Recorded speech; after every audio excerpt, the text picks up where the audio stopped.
Thank you, Minister, for being here this afternoon. I'd like to thank Senator Éireann for bringing this bill forward. I never really prepare myself for actually how upset I get at some of these conversations, and I continue to be surprised by the distance between politicians and the lived experiences of people in this country. And I don't know why I continue to be surprised, because I sometimes think that my well-meaning colleagues don't even hear the undertones of the things that they're saying when they're making the contributions. A huge amount of the contributions today were about how great boards of management were, and how great schools were, and how much we need to, realise, it's an awful lot of work to run a board of management. I can tell you now, in no uncertain terms, the conversations in the room of a board of management are not reflective of what goes on in a classroom. And just because, I'm sorry to Senator Harkin, but just because you don't see it happening, that doesn't mean it's not happening. And you should believe us when we say that it's embarrassing to drop your child to school. And we are shamed on many occasions for not being able to pay contributions. And I have been. I have been embarrassed when my child, years ago when I was on loan parents, would come home time and time again. My teacher asked, no notes anymore, not a note in a closed envelope coming to my door, a direct quote to my child about fees. Now, I would have bought the books, bought the uniform, and I've always been used to paying for books because my parents paid for books. It was something that I knew, I factored for, I allowed for. Contribution fees came later. I'm telling you now that everything that Senator Éireann says is true. It is true. And the problem is, because it doesn't affect people like us and even me now, we fail to see that it's happening, because we listen to the well-meaning conversations of board of managements around the table, and it's not the reality. It's not what's happening. I don't care about how a school feels about keeping on the lights if it's going to be to the detriment of a family who can't keep on their lights. We do not place the burden of that on any family. We cannot guilt and shame a family that if they don't pay a voluntary contribution, that their school will not be able to buy art supplies.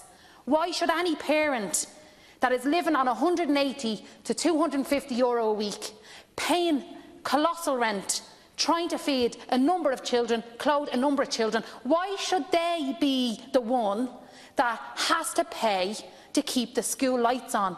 It's such a manipulative way to get money out of people, It's manipulation, it's abuse, it's actual abuse.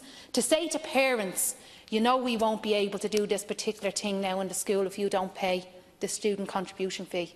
That is abusing a parent and their lack of ability to be able to contribute. Because the embarrassment that brings, and you do not show up for parent-teacher meetings, and there's schools that won't give your child a locker until you've paid a student contribution fee. My own daughter had to go to school with big, massive books until I had a locker fee when she started secondary school. She had to walk up in the morning with a big, heavy bag of books, back down at lunchtime. It is happening.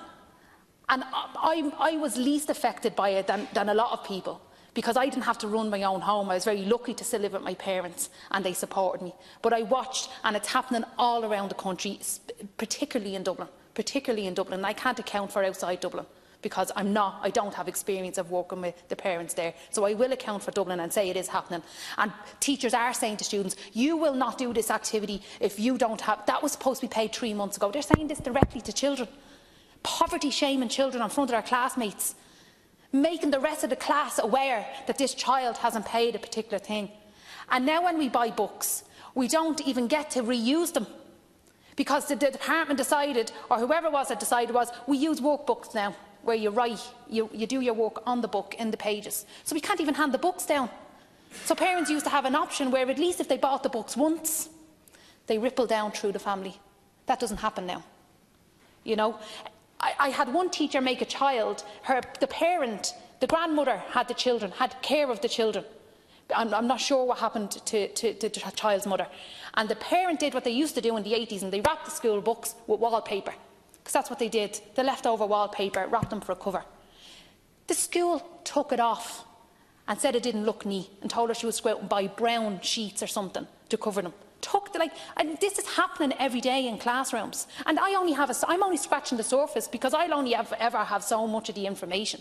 But what I'm saying is we can't continue to have these conversations and talk about how great boards of management are. We can't. We know that. We know they're doing the work. But you know what? They'll go home to their own lives. They won't be the child that goes home feeling absolutely ashamed of themselves because they think they're poor now. And as a mother, I'd lie my way through anything when I didn't have enough money to pay for something.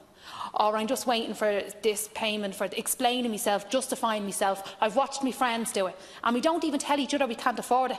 Why? Because we're embarrassed. So we say, oh no, Jace, I just forgot to drop it up next week. And that's literally what we're doing. We can't even admit it to ourselves and to other people that we can't afford it because we feel ashamed and we feel like there's something wrong with us that we can't pay a particular fee for a child. It's happening all over every school, and children are being shamed. And I just think we need to shift the conversation. If we think boards of management are great and teachers are great, let's support them in receiving the adequate state funding. Don't keep telling us we have to demand voluntary contributions and place the burden on families that are already feeling embarrassed and shamed enough without having to tell their child that they can't afford something that they need. It's completely unethical. It's immoral in my view. It's completely immoral. So if we want to put our efforts in here to something, it's about advocating for education. It's about advocating that the state adequately pays for education, not trying to make the case that there's nothing else we can do and we have to look for voluntary contributions. Because until you've walked a day in any of those families' shoes, what you say here is completely irrelevant. When you talk about teachers and their well-meaningness, it's completely irrelevant to me. Because when you've actually faced that and you've watched your community face it and you've watched families with 5, 6, 7 kids try to pay their way through school, and do you know what it does? We already have a situation where, often in communities where there's high deprivation and poverty, we already have a negative experience of education.